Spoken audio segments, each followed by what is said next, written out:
So, you've just finished painting a pretty awesome model and you want to show it off to your friends, but you've only got one of these and your photos are coming out pretty awful.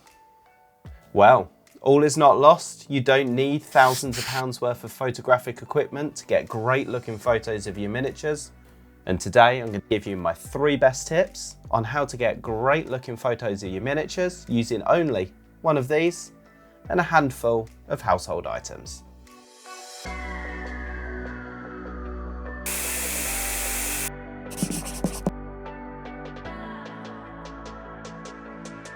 The number one most important part of taking good quality photographs is always the lighting.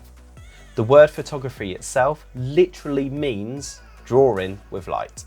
In portrait photography, different lighting setups can provide so much. Not only does it determine brightness and darkness, but it can also be used to convey mood and atmosphere. Fortunately for taking pictures of our tiny toy soldiers to stick up on Instagram, we don't need to go into too much detail on that at the moment. If you're wanting to show off your miniatures as well as you can, then you need to ensure that they are well lit, without deep shadows covering up the details, or any blown out highlights hiding all your lovely edge highlighting work. Best way to do this is to find yourself a nice diffused light source. Unless you live in a cave, we all have access to one that is completely free and does the job perfectly. The sun. Heading outside with your miniature and a backdrop on a cloudy day can provide you with some lovely soft lighting for your miniature. The clouds provide us with a natural diffusion to the light from the sun, softening it so that you don't get any super harsh highlights. It's possible to do this on a clear skied day, but the brighter the sun is, the more harsh the highlights and the shadows will be, making it much more difficult to get a nicely balanced shot. Thankfully, if you live in the UK like me, we don't get many of those days to worry about. Now, the downside of having to go outside to take photos is, again, if you live in the UK, then it's often cold and wet. It is possible to still use the natural light of the sun by shooting your miniature near to a window, but there is one tool that many of us already have, which can also be pretty perfect for this purpose: a hobby painting light. Now, this particular light has been sent to me by the awesome guys over at BenQ, and it has pretty quickly replaced my previous one. It is a really solidly built and very stable lamp, but more importantly for our purposes today, it has changeable colour temperatures, ranging from a nice warm 2700 Kelvin to a cool 5700 Kelvin. And more importantly, due to this curved design, it provides a nice diffused light over a very wide area. This is especially helpful when doing long hobby sessions, as it can help prevent eye strain or fatigue and the headaches that often come along with it. It also manages to light pretty much my entire hobby area, which is pretty impressive. If you're interested in this light, then I will say that they aren't cheap, but if you spend the amount of time at your hobby desk that I do, then they are definitely well worth it. There are a few links down in the video description below for you to check them out. Setting this light up above and slightly in front of our miniature will ensure that we get a nice even lighting without too many obvious shadows. I'll set the colour temperature more towards the middle of the scale, aiming for something quite nice and neutral. Too cool will make everything a little bit blue, and too warm will give all your whites a very orangey tint to them. If you have a colour temperature control on your light, then I would generally recommend you aim for somewhere around 4500 Kelvin. So now we've got some nice even lighting, no obvious shadows and no blown out highlights. What's next?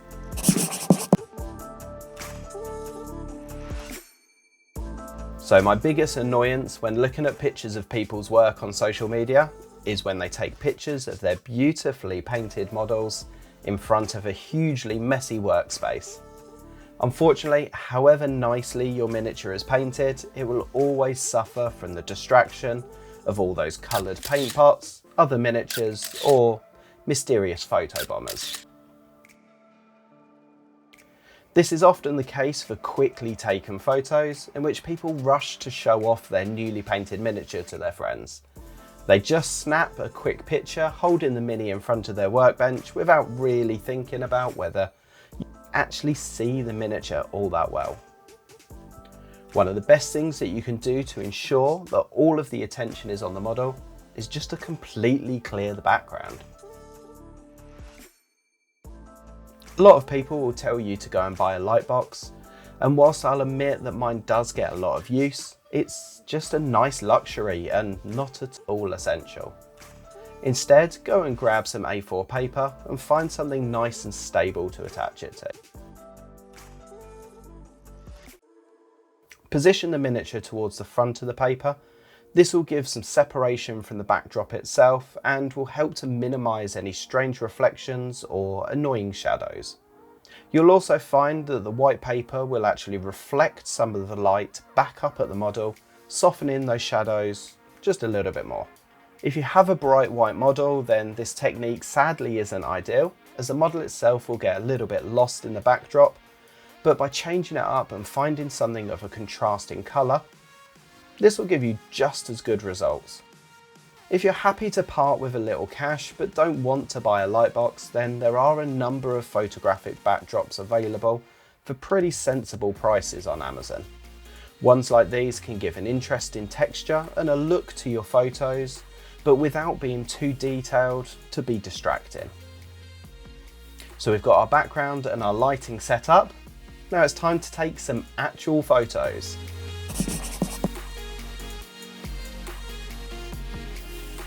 Now, much like people, miniatures often have a good side.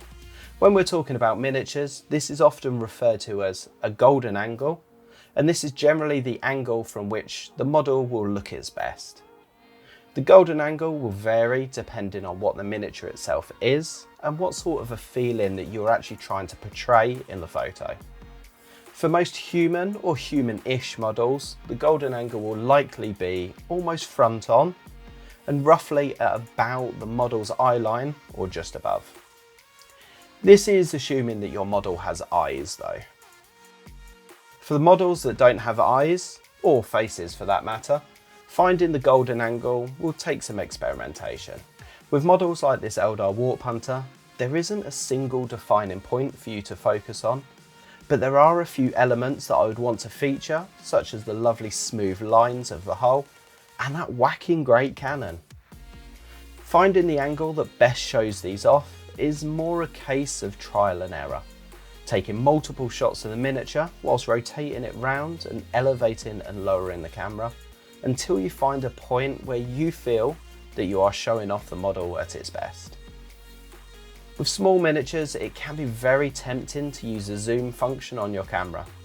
Most mobile phone cameras tend to rely on a digital zoom, which unfortunately can cause the picture quality to decrease quite dramatically the more you zoom in.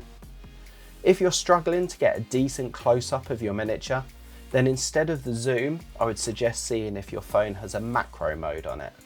This will mean that you'll be able to focus from much closer to the miniature, meaning that you can get nice and close without ever having to touch that zoom function.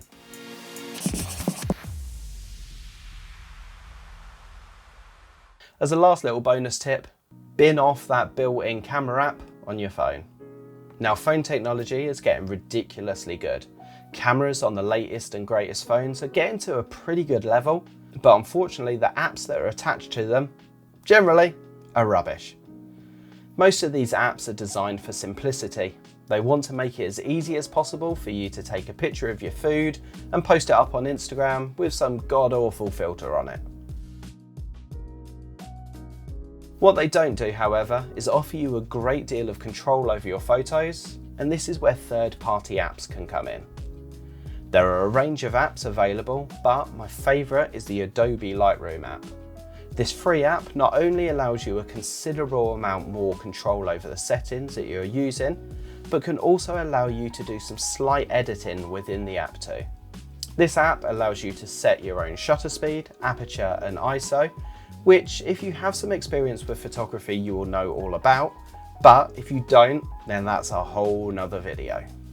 By using this app, you can make the most of the lighting conditions that you have available, and with the white balance controls included in the app, you can get good quality photos even if you're relying on awful fluorescent tubes or desk lamps. And there we go, 3.5 little tips that should help your miniature photography go from lazy, messy shots to some nice, evenly lit, clean, clear, and pretty eye-catching Instagram bangers. All of these tips can be implemented without actually spending any money, but if you are interested in the BenQ lamp that I featured earlier, then I have included some links down below so you can check them out. It is fairly expensive for what is a desktop painting or reading lamp, but the build quality is superb, and to be honest, it very quickly replaced my previous lights. I've also added a couple of links to Amazon for some photo backdrops as well, just in case you want to spice up your photos a little. Obviously, this is a pretty big subject to cover, so I have had to cut a few bits out and simplify a few things here and there. So if you have any tips that you think I've missed or that you want to put across, then please pop them down in the comments below so that everyone else can see them. As you may know, I do tend to spend quite a lot of my time on Instagram, and I do love scrolling through pages of beautifully painted miniatures. So if you do use any of these tips or techniques in this video, then please tag me in your posts over on Instagram so I can see what you guys have come up with. Please also feel free to come over and join us on our Discord server, again, which I will link in the video description below. Over there are multiple places for you to be able to share your work, whether it be work in progress or something that you've recently finished that you're particularly proud of.